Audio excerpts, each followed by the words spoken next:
Shabbat Shalom, mis estimados amigos, mis estimadas amigas, mis queridos personajes, porque para estudiar la Torá, para vivir al Mashiach, hace falta ser un personaje en el buen sentido de la palabra y con mayúscula.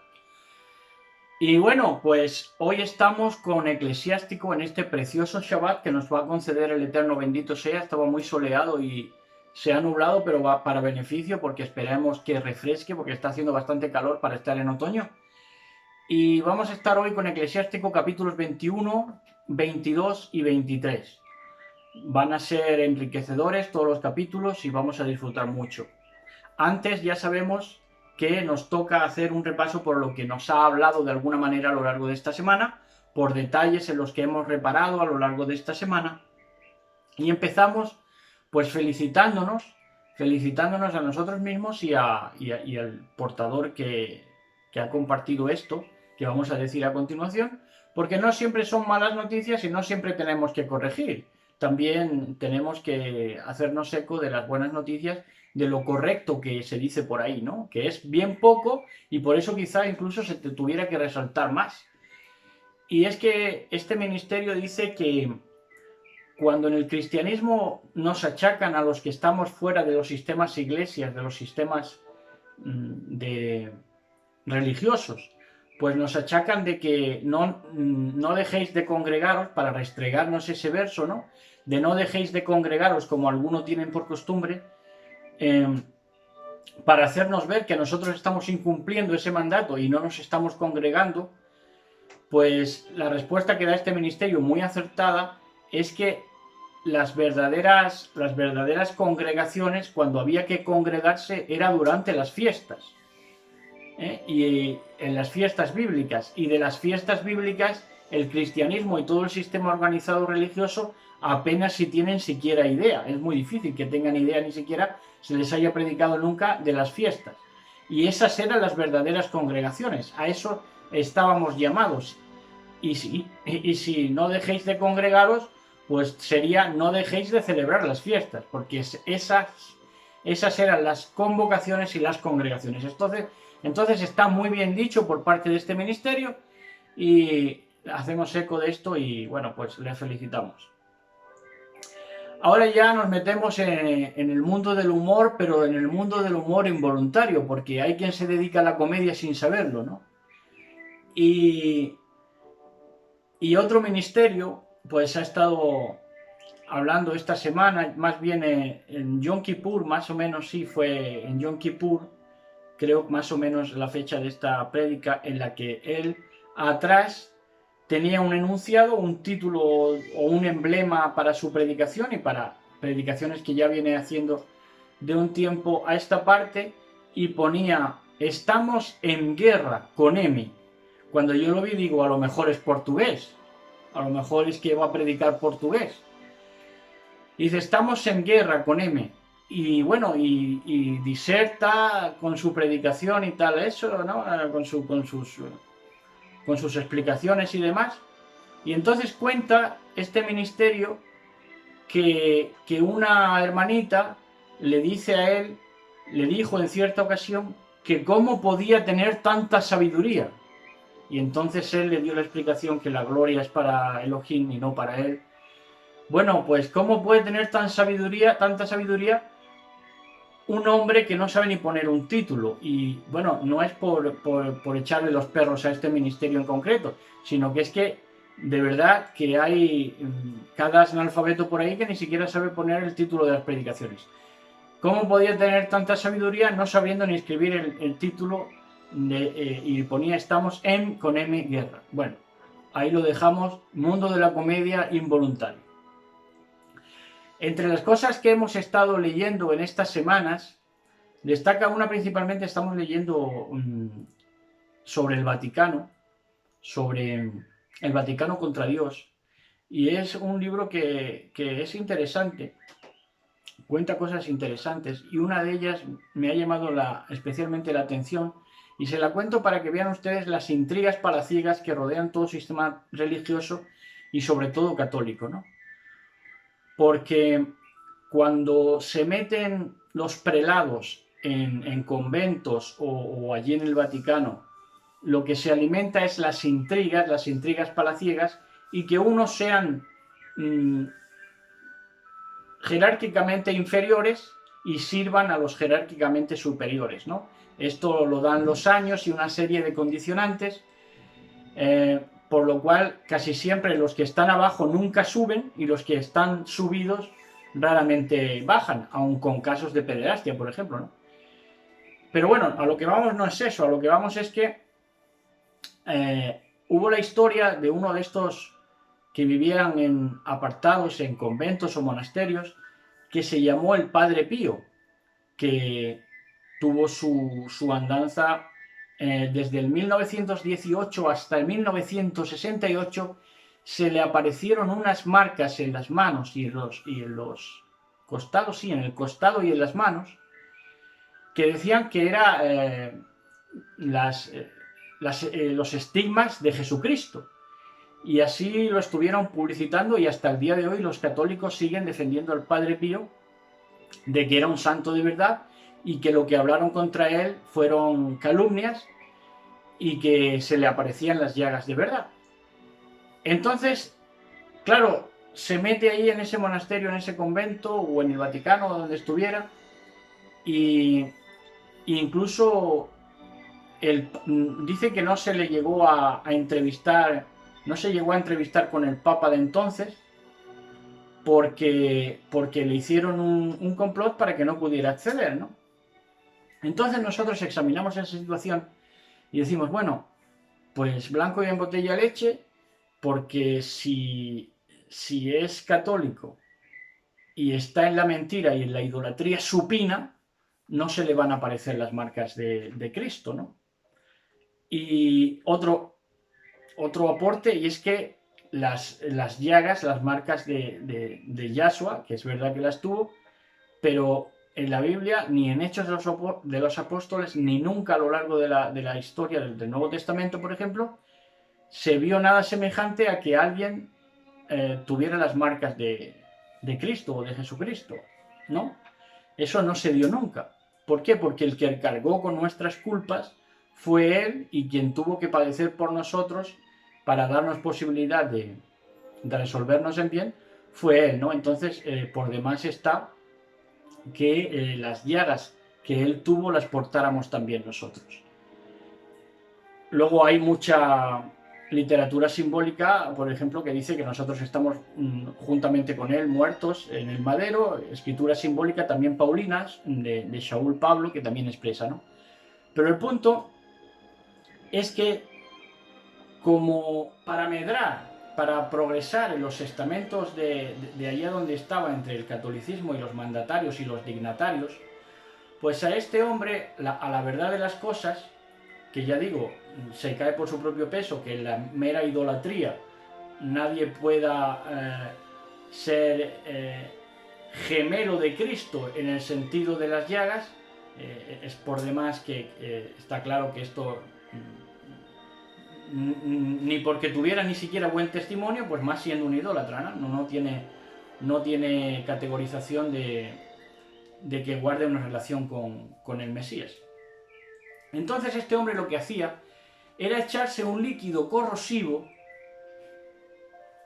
no sé exactamente, sulfato o ácido, no sé, cualquier cosa así, no sé exactamente, no me acuerdo, pero al final le pillaron con este líquido ya al final de su vida, y él dio una explicación que era como para los pobres, para que no sé qué, y dio una explicación bastante peregrina, y lo que tenía era un líquido que se echaba constantemente. Ya cuando enfermó, que estaba languideciendo ya, se le quitaron las marcas. ¿Por qué? Porque no podía levantarse, buscar el liquidito y ir echándoselo. Y por si fuera poco, parece que tenía un harén de mujeres también, que lo acusaron también de eso, de beneficiarse a muchas monjas que le custodiaban para que nadie más se acercara a ver si eso era verdad o era mentira, o sea, guardianas, ¿no? Entonces echaba ese líquido y también se perfumaba, de tal manera que se cundió, trascendió de que incluso la sangre le olía a flores. porque se echaba colonia fresca en las llagas.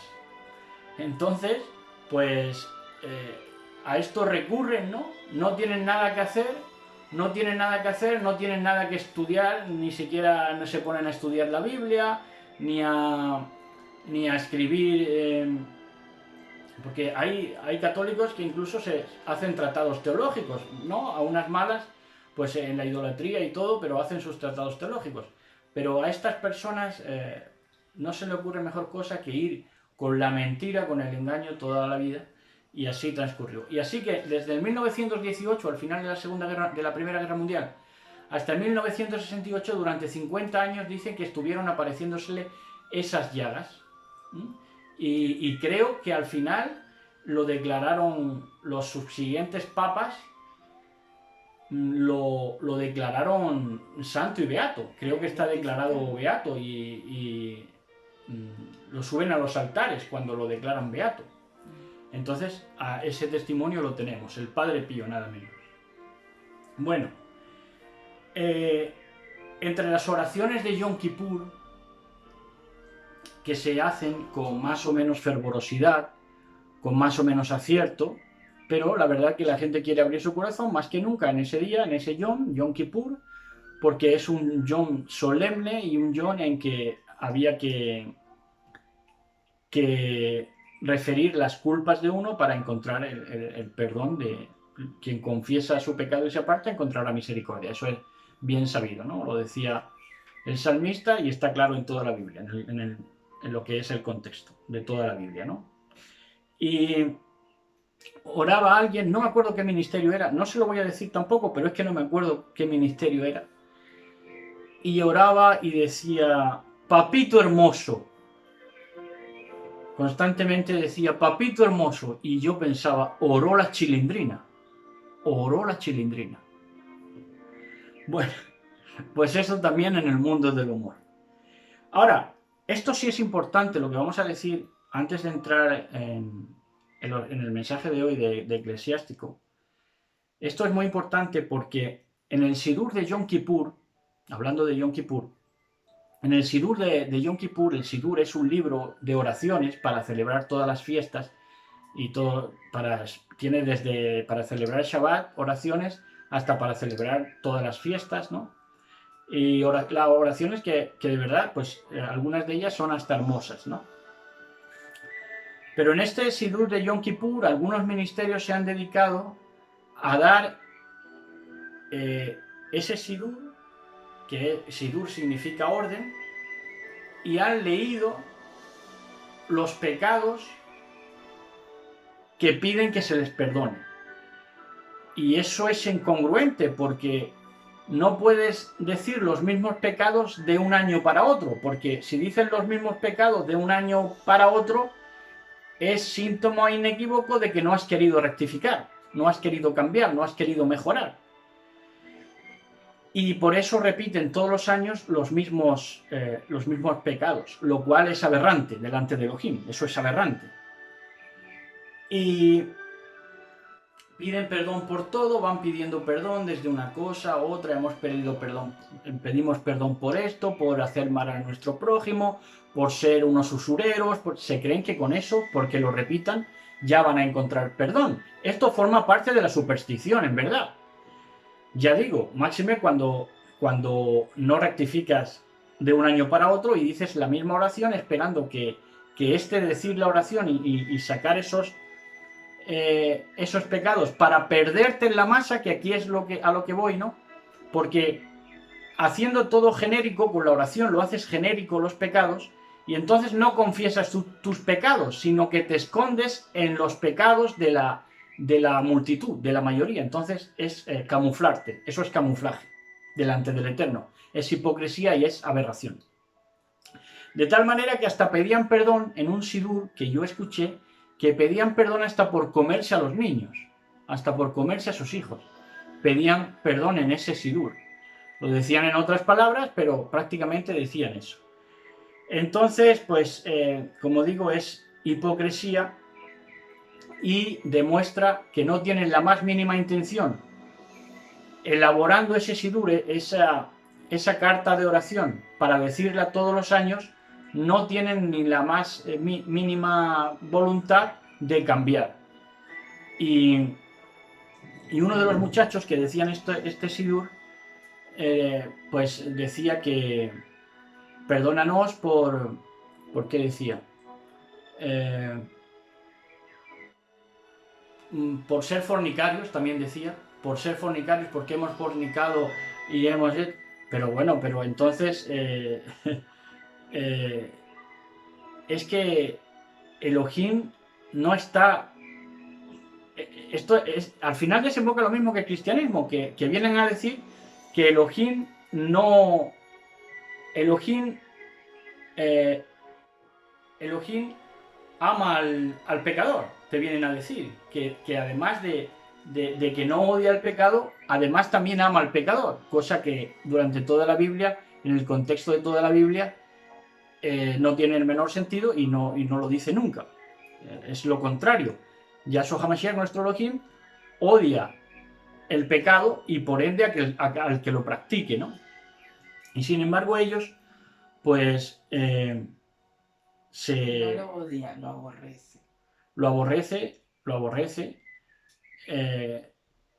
Exactamente. ¿Cómo que lo rechaza? Exactamente, sí, que predicamos sobre eso la vez anterior, en la predicación anterior, y el odio de verdad, el odio de Elohim es aborrecer, que es que ama menos.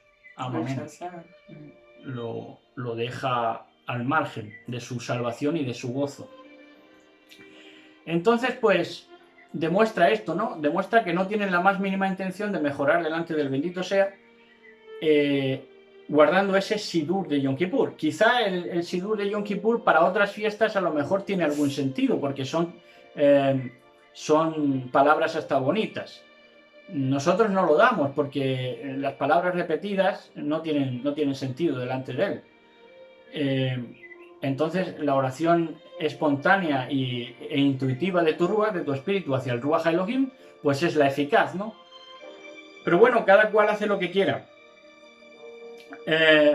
Pero que no guarda relación esto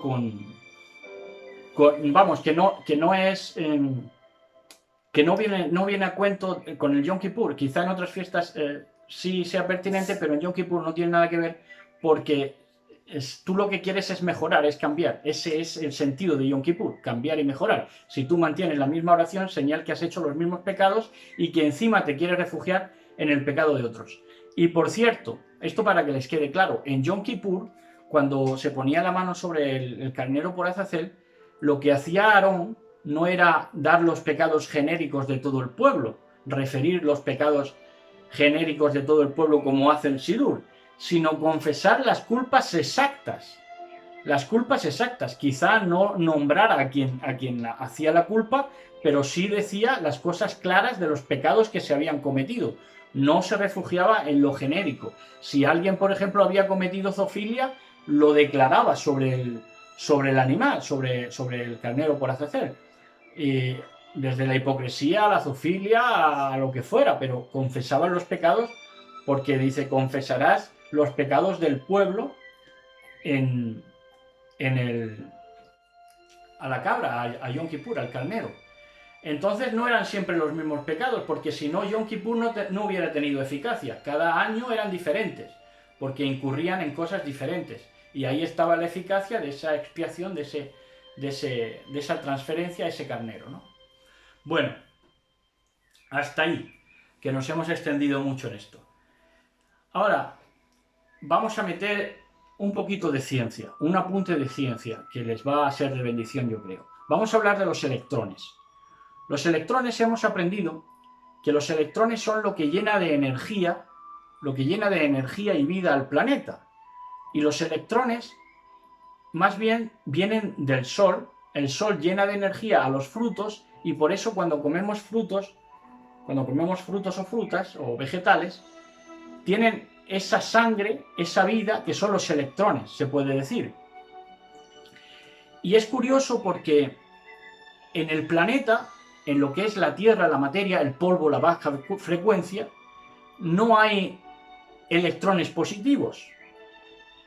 los electrones positivos nos tenemos que llenar o recargar de elementos externos, en este caso las luminarias, en este caso el Sol, ¿no? Entonces la Tierra se llena de electrones positivos por la influencia del Sol, que representa el Mashiach, como bien saben.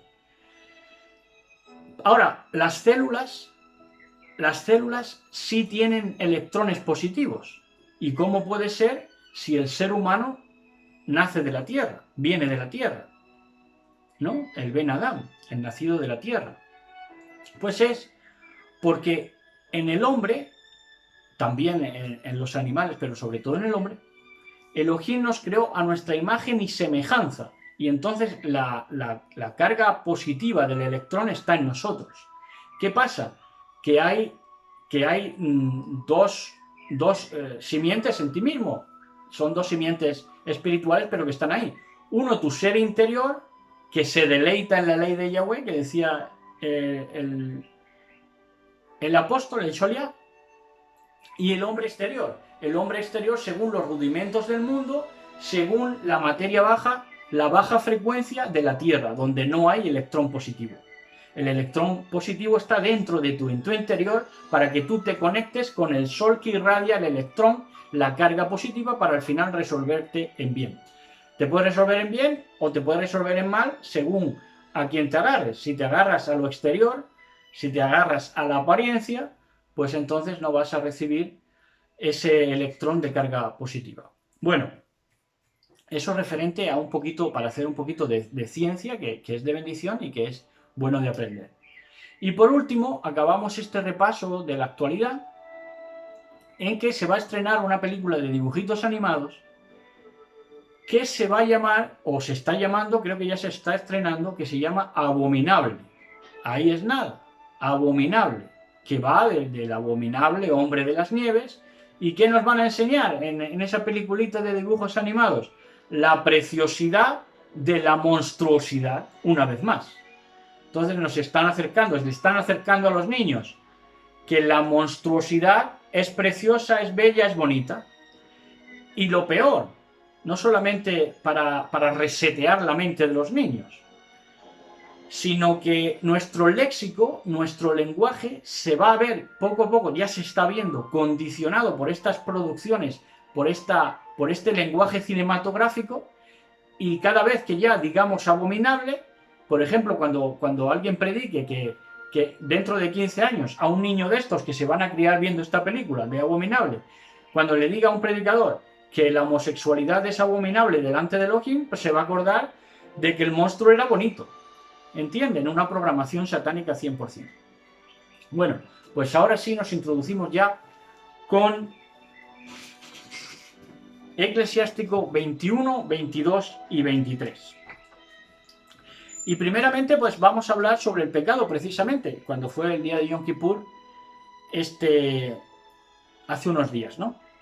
Entonces dice: hijo, has pecado, no vuelvas a hacerlo. Este es el sentido de aprender del pecado, ¿no? Si has pecado, no vuelvas a hacerlo.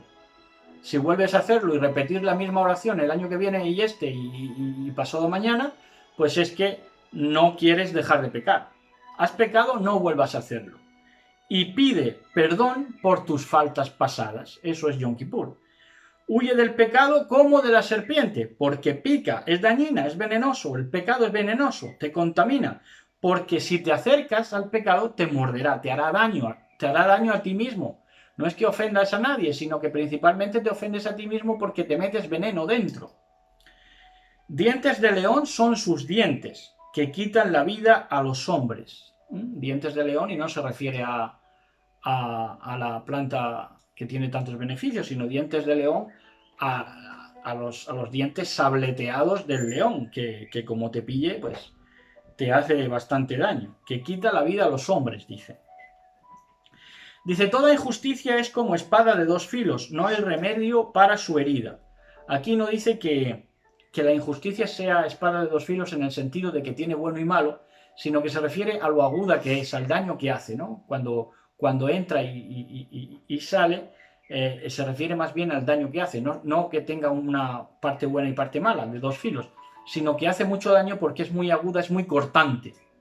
La injusticia. Crueldad y arrogancia arrasan la riqueza. Así que aquí tienen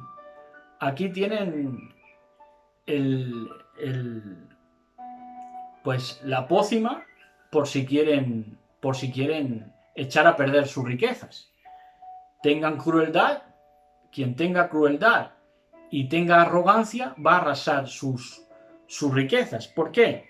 Porque si eres cruel, al final te la van a pagar. Te la van a retribuir. Y si eres arrogante, vas a inspirar al odio. Y nada peor que inspirar al odio dentro de esas élites de la arrogancia, porque te van a hacer la vida imposible. Así serás arrasada la casa del orgulloso, del arrogante. La oración del pobre llega a oídos de Elohim, y el juicio divino no se hace esperar del pobre, con tal que sea pobre. Llega rápidamente a ojos de Elohim. Así que los que sean pobres, que aprendan a clamar, porque les llega la justicia. El que odia la reprensión sigue las huellas del pecador. Entonces, si odias por el hecho de que te reprendan, aunque lo que te reprenden sea cierto, si quieres matar al mensajero cuando te llegan, como se dice, cuando te llega el mensajero con algo que percuta sobre reprenderte, ¿no?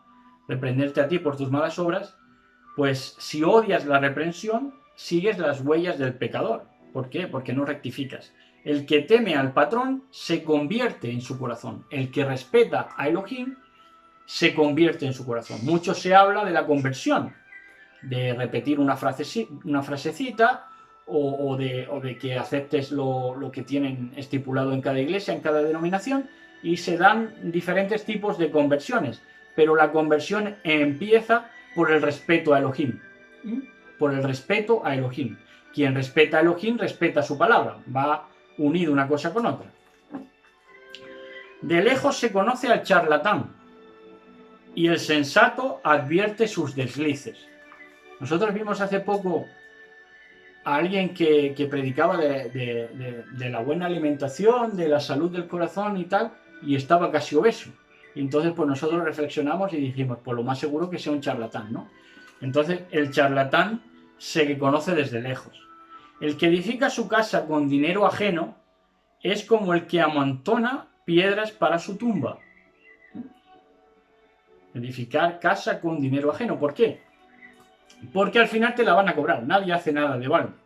Muy difícil. Y menos que edificarte una casa, ¿no?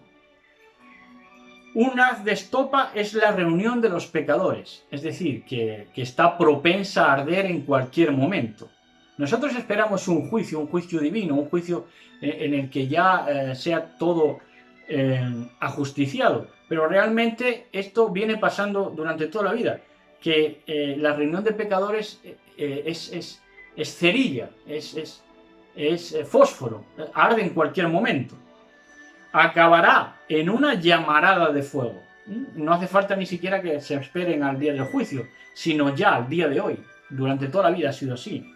El camino de los pecadores está bien enlosado, tiene buenas baldosas. Muchas son de mármol y escaleras y cosas de lujo, pero desemboca en lo hondo del abismo, señores. Ahora vamos a hablar, porque es el enunciado en la Biblia católica y se hacen diferentes apartados, y ahora se habla sobre el sabio y el necio. Dice, el que guarda la Torá controla sus pensaciertos. Lo que piensa lo controla. Es alumbrante esta palabra. Dice, el que guarda la Torá controla sus pensaciertos. Luego hay quien dice que hay pensamientos intrusos, se vienen predicando por ahí. Pero no hay pensamientos intrusos. Cada cual atrae, por la ley de la atracción, atrae lo que él quiere vivir y la frecuencia de la que se quiere apropiar, ¿no? Entonces, lo que te hace que guardes en orden tus mismos pensaciertos y que pienses con acierto, pues es guardar la Torá. Guardar la Torá. Así que el que no guarda la Torá no puede controlar ni siquiera sus pensamientos. Por eso vemos luego destraves de familias que se matan o de asesinatos o de violaciones y de tantas cosas, ¿no? ¿Por qué? Porque no son capaces de controlar sus pensamientos. Aquel que oye voces, ¿no? ¿Por qué oye voces? Porque no es capaz de controlar sus pensamientos con la Torá. El respeto del patrón culmina en la sabiduría. Se empieza respetando a Elohim, y culminas en la sabiduría. Dice, quien no posee habilidad no aprende. Para aprender se necesita tener habilidad. Pero hay habilidades, entre todas las habilidades tienes que mirar también que hay habilidades que llenan de amargura. Porque hay habilidades que son pillaje, hay habilidades que es picardía, hay habilidades que es obtener ganancias deshonestas. Eso es llena de amargura. La ciencia del sabio crece como un torrente. La ciencia del sabio crece como un torrente. Y su consejo es fuente de vida. Así que arrímense a quien tiene ciencia de sabio. La mente del necio, sin embargo, añado yo, es como una vasija rota. No retiene ningún conocimiento. Una vasija rota. No retiene ningún conocimiento. Tú le dices y es como si parloteas, como si una urraca parlanchina le está hablando al oído. Y fíjense ahora, dice, si un hombre instruido oye una palabra sabia, la elogia y añade otra. Sobre este verso creo que hemos predicado alguna vez y es muy rico, es precioso. Dice, si un hombre instruido oye una palabra sabia, venga de donde venga, la elogia también al ponente, aunque no lo merezca, como hemos hecho nosotros al principio, y añade otra encima. Si la oye la misma palabra, la oye el imbécil, se burla de ella y se la echa a la espalda. ¿Por qué? Porque el imbécil no va a tener en cuenta el calado de la palabra y la fuerza de la palabra, sino lo que va a tener en cuenta es el juicio que para él tiene el hombre que dice la palabra. Entonces tiene en cuenta al hombre y no al poder de la palabra, que es donde extraería su jugo y su verdadera amplitud. Entonces, si la oye el imbécil esa misma palabra, se burla de ella y se la echa a la espalda, como nada. Las explicaciones del necio son como fardo en el camino. Un fardo en el camino es como un manto tendido ahí polvoriento, no sirve de nada, ¿no? Porque solo sirve para tropezar, para que la gente al caminar tropiece. Pero los labios del inteligente saben cómo agradar. Así que no atiendan a las explicaciones del necio porque son tara y son traba también, hacen tropezar. Pero los labios del inteligente saben cómo agradar. Pero no te lo dice porque quiera regalarte el oído, sino que lo dice porque sabe lo que el humano aprecia y entonces sabe ir a la esencia del humano para hablarte al corazón, no a otra cosa. No a la lisonjería, exactamente. Dice, la asamblea solicita la opinión del sensato a la larga, siempre que sea una asamblea, como dijimos el otro día. Una cosa es una asamblea y otra cosa es una reunión de orcos. Hay por ahí iglesias que se hacen llamar asambleas de Dios, que cada día son más orcos también, por cierto. Entonces no es una reunión para solicitar la opinión del sensato, sino todo lo contrario. Es la reunión de gente que habla por no ladrar, ¿no? Sus palabras se meditan en el corazón. ¿De quién? Del sensato. Pero ¿quién puede meditar las palabras del sensato? Aquel que le dé importancia a la palabra. Aquel que le dé importancia a la palabra. ¿Por qué? Porque todos los hombres tenemos falibilidad. Todos los hombres somos falibles. Si nos paramos a quien hace el mérito para escucharle, no escuchamos a nadie. Y nos burlamos de todo, que es lo que hace mucha gente. Como casa en ruina es la sabiduría del necio. Casa en ruina, ¿para qué sirve? La ciencia del idiota, ¿qué es la ciencia del idiota? Palabras incoherentes. Palabras incoherentes. Nosotros, yo me acuerdo que cuando veíamos de chicos series de ciencia ficción, pues salían en la nave estelar de turno y decían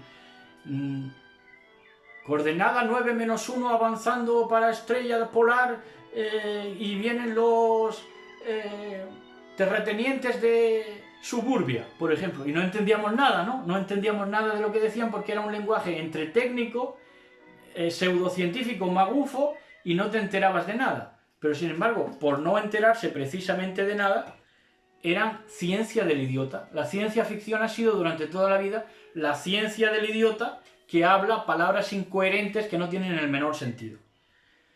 Cepo en los pies es la educación para el tonto. El tonto no se deja educar. Para él es un cepo. El justo, incluso en este tiempo final en que la educación está tan malversada, se esfuerza por aprender y por educarse. Pero el tonto, el que es idiota, no tiene la más mínima intención y ve toda educación, sin distinguir una de otra, ni saber nada acerca de esa educación, como un cepo, como una trampa, sin cerciorarse de lo que de verdad es. Esposas en su mano derecha. Cepo en los pies, esposas en su mano derecha. Ahora, apúntense esta, atención a esta. Dice, el necio ríe estrepitosamente. El necio ríe estrepitosamente. Pero el hombre sensato apenas sonríe en silencio. Ahora, ¿por qué el hombre sensato ríe apenas en silencio? Y el impío hace mucho ruido al reírse. ¿Y por qué es necio por hacer esto? Por reír estrepitosamente. Porque si ríes estrepitosamente, e incluso hay veces que aunque no te haga gracia, lo que animas al que ha dicho la típica tontería, y lo animas y se viene arriba. Entonces se viene arriba y ya no hay quien lo pare. Y ya todos son disparates en la reunión. Por eso, ni más ni menos. Joya de oro es la educación para el inteligente. Para el inteligente ha ido buscando siempre su educación. Cuando la encuentra, hace carrera. Hace carrera y encuentra su disciplina. Como brazalete en su mano derecha. El necio se precipita en casa ajena. El hombre de experiencia se presenta con timidez. Por mucha confianza que tengas en una casa ajena, yo esto lo aprendí con 15, 16 años, que tenía mucha confianza con el muchacho del que era la casa, y entonces me comí un plátano y dejé la cáscara allí, en el mismo de la fruta, ¿no? Y me reprendió sobremanera, como si yo hubiera hecho un crimen por dejar allí la cáscara de plátano. Y entonces aprendí esto, ¿no? Aprendí que no había que precipitarse en la casa ajena y el hombre de experiencia que no tenía en ese momento, se presenta con timidez. Es más presentable siempre la timidez que ir con la cara dura. El insensato fisgonea desde la puerta, a ver qué huele, a ver qué olisquea, como los perros. El hombre bien educado espera fuera. Es falta de educación escuchar detrás de la puerta. Entonces, ¿a qué nos han enseñado las novelas? Siempre había alguien que escuchaba el secreto desde la puerta. Por tanto, son maleducadas. Y fíjense que estas novelas transcurren siempre entre gente rica, ¿no? Porque son de la clase alta siempre. Pues es de mala educación, ¿eh? Escuchar detrás de la puerta. Al sensato se le cae la cara de vergüenza. Al que es sensato. Pero al que es insensato no. Los charlatanes repiten lo que oyen, como hemos visto con el Sidur antes, ¿no? Con el Sidur de Yom Kippur. Los charlatanes repiten lo que oyen. Los prudentes hablan con ponderación, siempre ponderando las cosas. Ponderar es poner las cosas en su justo sitio, ¿no? Poner cada cosa en su sitio, en la medida que le corresponde. El necio habla sin pensar. El necio habla sin pensar. Porque va por piloto automático, no hay nadie al volante. El sabio piensa lo que dice. Fíjense en esta, dice, cuando el impío maldice a Satanás, hay ciertas religiones que se la pasan maldiciendo a Satanás, dice, cuando el impío maldice a Satanás, a sí mismo se maldice. A sí mismo se maldice. ¿Por qué? Porque es un satanazo, adversario. Dice, el que murmura se perjudica a sí mismo y el vecindario le detesta. ¿Por qué? Porque es un murmurador.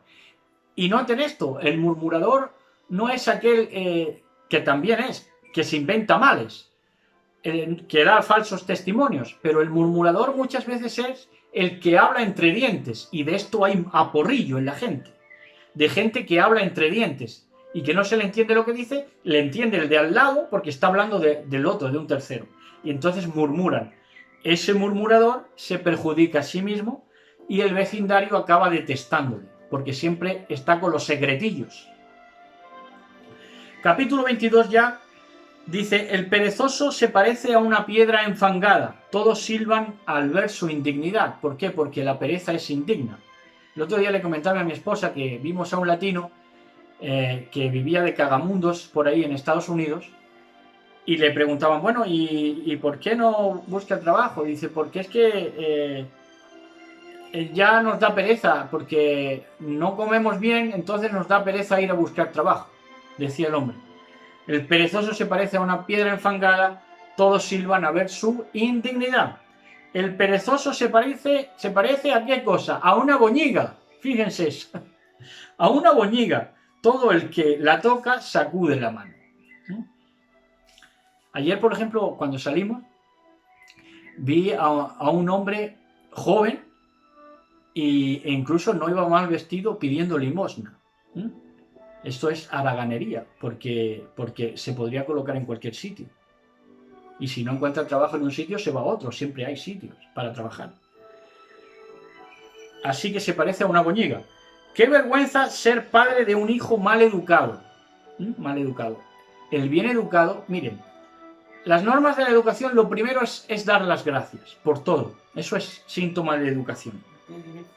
El saludo, pedirlo todo por favor, eso es educación. Entonces, avergüenza al padre un hijo mal educado, que va siempre arrogantemente, atropellando, ¿no? E imponiéndose. Eso es mala educación. Pero qué ruina si es una hija, dice.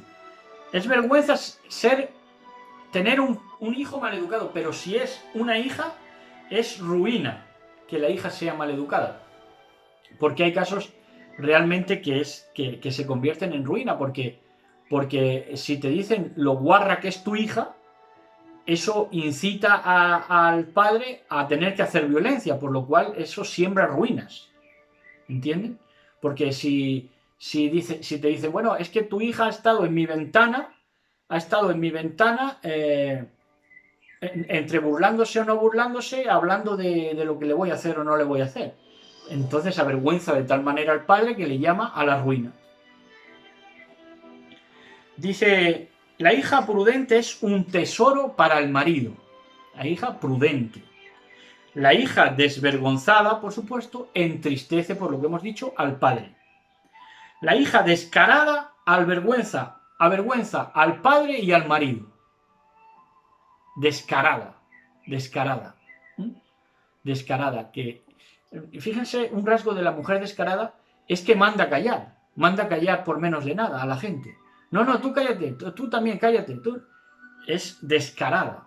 Esto es síntoma de descaro. Dice, y el padre y el marido además, y ambos la desprecian.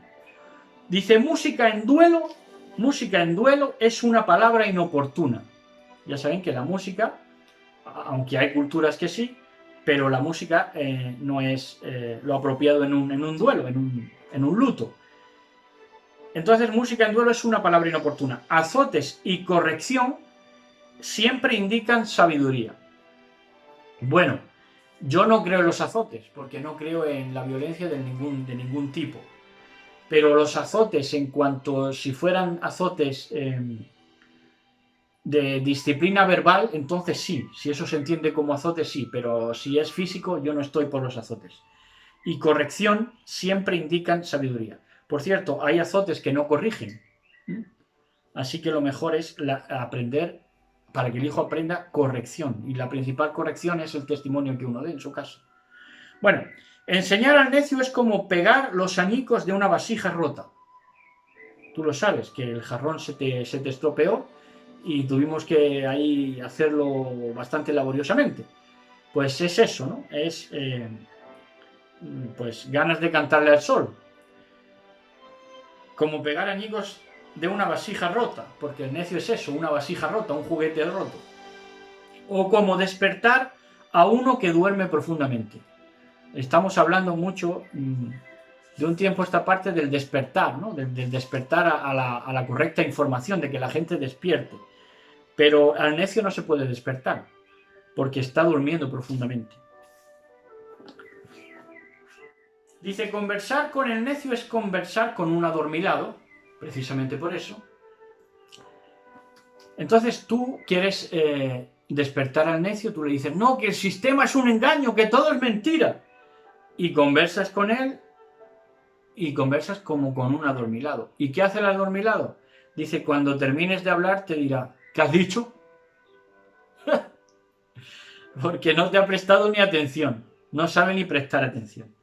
Llora por el difunto porque le falta la luz. Dice, llora por el difunto porque le falta la luz. Llora también por el necio, de igual manera, porque le falta la inteligencia. Los dos son dignos de conmiseración. Llora tranquilamente por el difunto porque ya descansa, pues la vida del necio es peor que la muerte. O sea, es más llorable, es más lamentable la vida del necio que la vida del muerto que la ha perdido. El duelo por un difunto dura 7 días, pero por un necio o impío toda la vida. Toda la vida es un duelo, un funeral, la vida del impío. Principalmente porque se entristece también a sí mismo. No hables demasiado con el insensato. No andes en compañía del necio. ¿Por qué? Guárdate de él, no sea que tengas un disgusto y te contamine con su roce. Apártate de él y estarás tranquilo. No te preocupes por sus arrebatos. Claro, cuando das con un necio, con un impío, te preocupa cuando se va a ofuscar.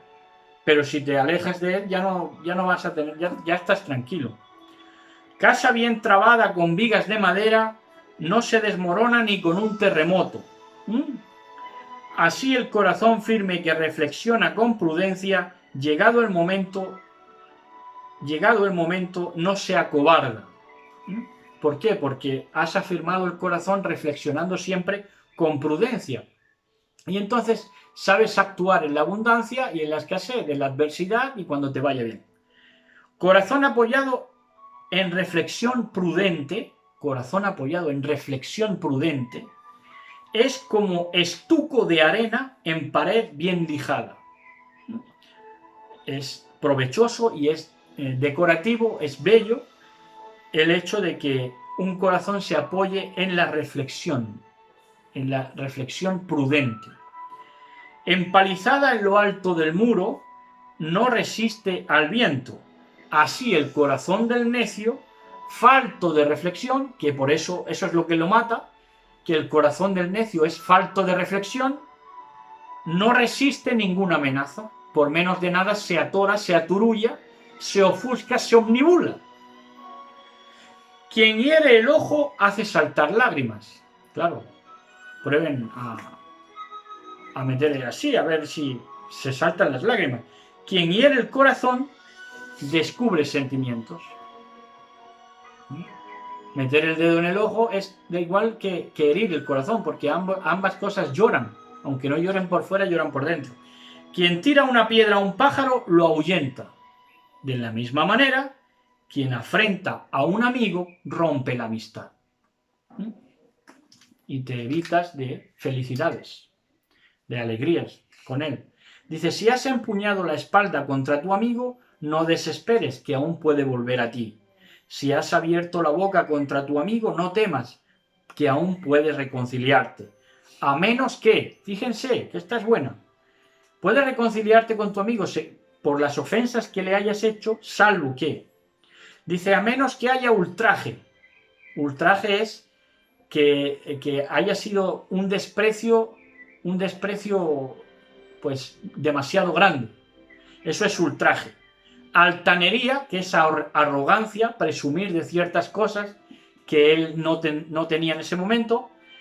Y secreto desvelado o golpe a traición, porque en estos casos tu amigo se escapará. O sea, contra estos casos ya no hay reconciliación. Ya se daña de tal manera que ya no hay reconciliación. Gánate la confianza del prójimo mientras es pobre. Mira, aquí pensaríamos que es conveniencia, ¿no? Pero esto es inteligencia, fíjense. Dice, gánate la confianza del prójimo mientras es pobre, para que cuando sea rico puedas disfrutar con él. Es inteligencia. Permanece a su lado en tiempo de tribulación. Hay mucha gente que se ladea cuando hay tribulación, pero el que es sensato no. Permanece a su lado en tiempo de tribulación, para que cuando herede puedas compartir la herencia con él. Fíjense qué palabras más lúcidas e inteligentes. Vapor y humo salen del horno antes del fuego. Así las injurias, cuando hay ofensas muy graves, preceden a la sangre. Así que cuídense de las injurias. Por cierto, no solamente son ofensas graves, sino que la injuria siempre es infundada, no tiene fundamento, es mentira. La injuria es algo que es mentira, que se levanta, ¿no? Un falso testimonio. Dice, nunca me avergonzaré de proteger a un amigo. Esto es sano. Ni de su presencia me esconderé. Esta es buena, sea la situación que sea por la que esté pasando. Pero si por su culpa me ocurre algún mal, todo el que se entere se guardará de él, pero no quedará por mí, porque yo siempre pondré por él y nunca me esconderé de un amigo. Esto es sanidad interior. ¿Quién pondrá guardiana a mi boca y un sello de prudencia en mis labios para que no me haga caer y mi lengua no me pierda? Se plantea retóricamente el sabio. Así que a la boca hay que ponerle guardián y un sello de prudencia en los labios, porque si no te hace caer. Y ya capítulo 23 y último. Oh patrón, padre y dueño de mi vida, no me abandones al capricho de mis labios. No permitas que me hagan caer. Los labios tienen caprichos. Quieren decir lo que se le antoje a ellos y lo que tú sabes que le va a lisonjear a tu prójimo, ¿no? Por eso puede hacer caer, es fácil. ¿Quién aplicará el látigo a mis pensamientos y a mi corazón la disciplina de la sabiduría para que no queden impunes mis faltas, ni se pasen por alto mis pecados? Elohim bendito sea.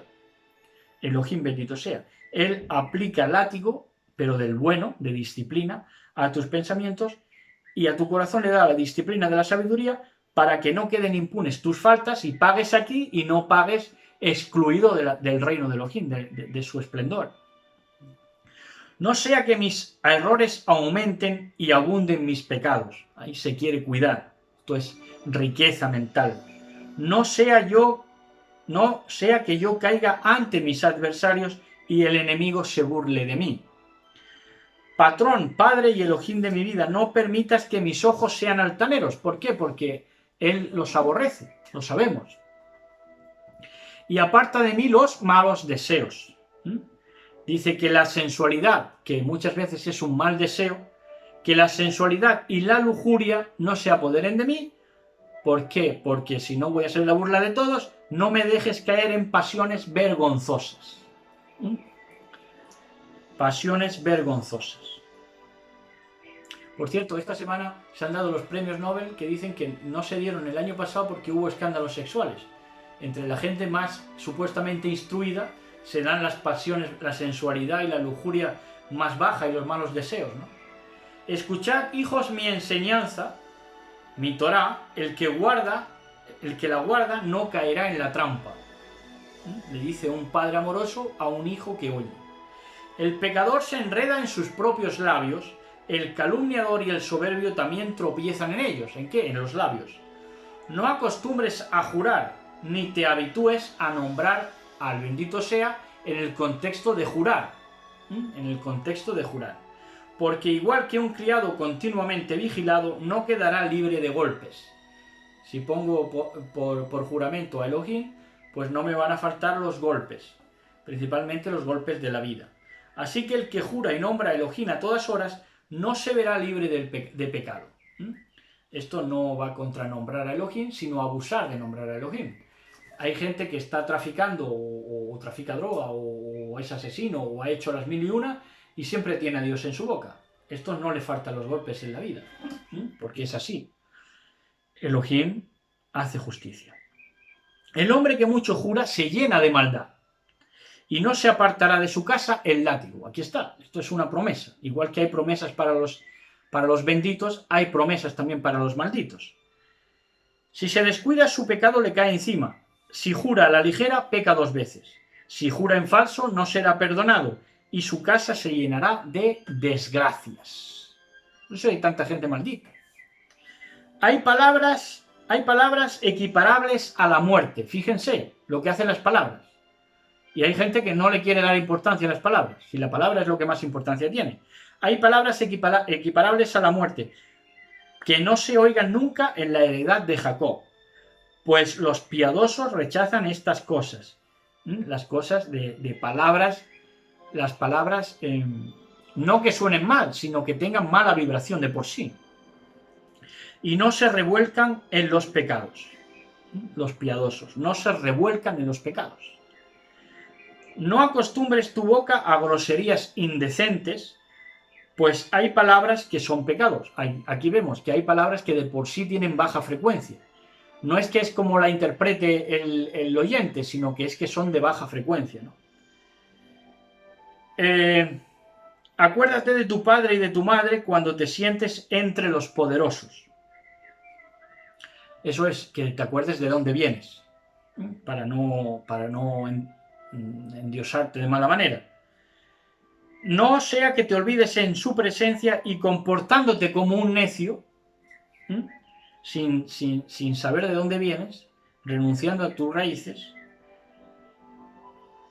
llegues a desear no haber nacido, porque te van a dejar en ridículo y vas a maldecir el día de tu nacimiento entre los poderosos. Porque te vas a querer abrogar un papel que no tienes. Y lo primero que te van a reclamar es tú que hablas si tú vienes de esto, si tú vienes de la clase más baja. Entonces vas a maldecir el día que naciste, porque te van a abrumar. El hombre habituado a insultar no se corregirá en toda su vida. Habituado a insultar. Hay insultos que son procedentes y hay insultos que son improcedentes. El insulto improcedente es el insulto que parte de no conocer a la persona. Simplemente juzgarlo, por ejemplo, por su apariencia física, ¿no? Debemos aprender a no habituarnos a insultar.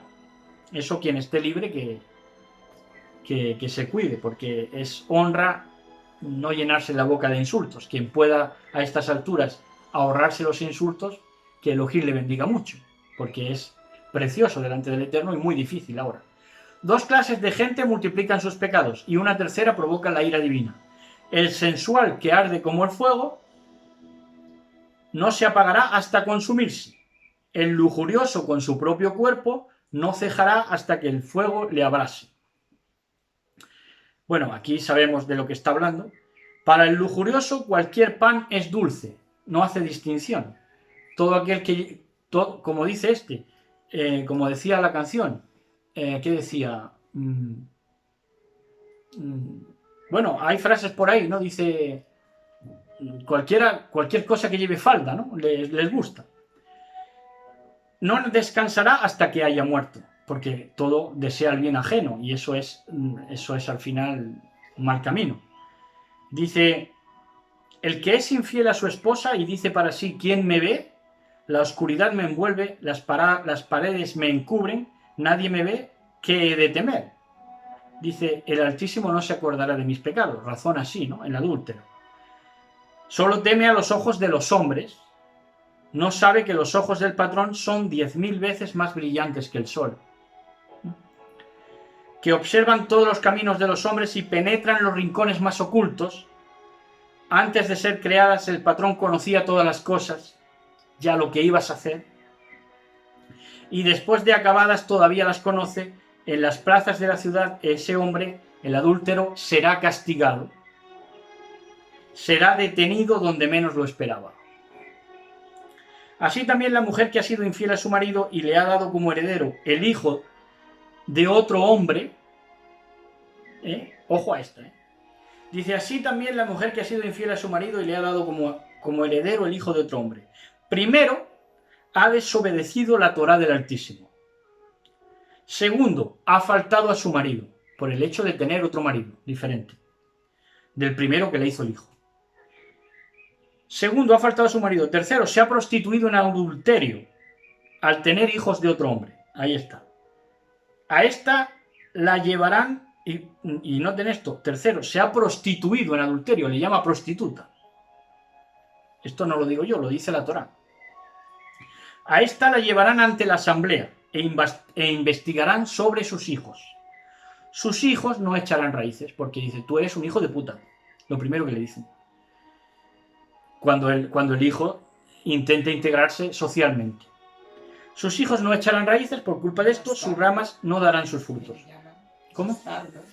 Bastardos. Dejará un recuerdo maldito, esta mujer, y su infamia no se borrará. Los que vengan después de ella reconocerán que nada es mejor que respetar al patrón.